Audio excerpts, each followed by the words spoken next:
My name is Yael Keller, and I'm a fourth-year student at Yeshivat Maharat. Welcome to Maharat's 10 Days of Torah. Today is day 7.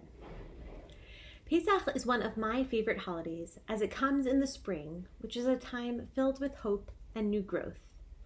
This year, it feels especially important to hold on to that hope for a world filled with peace, safety for the Ukrainian people, and a community where we can celebrate together without fear of illness.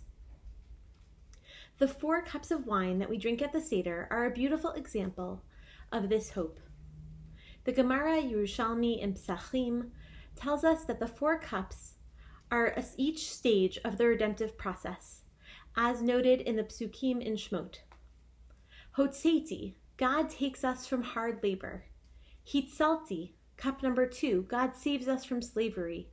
Ga'alti, cup number 3, God redeems us. And finally, cup number 4, Lakachti, God takes us as a people.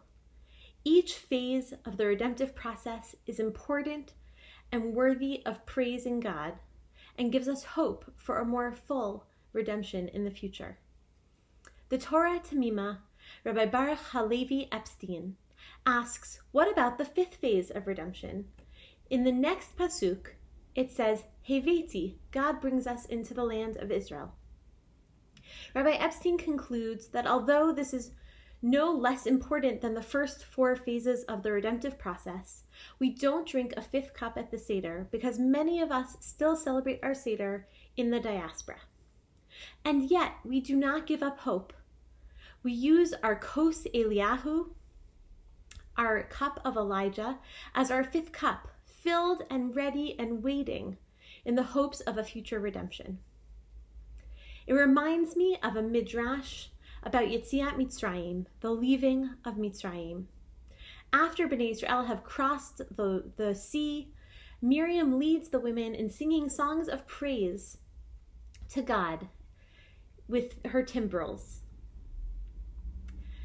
The midrash notes that these women are exceptionally righteous because they had enormous faith and enormous hope that they would be redeemed. They had their celebratory instruments packed and ready to go.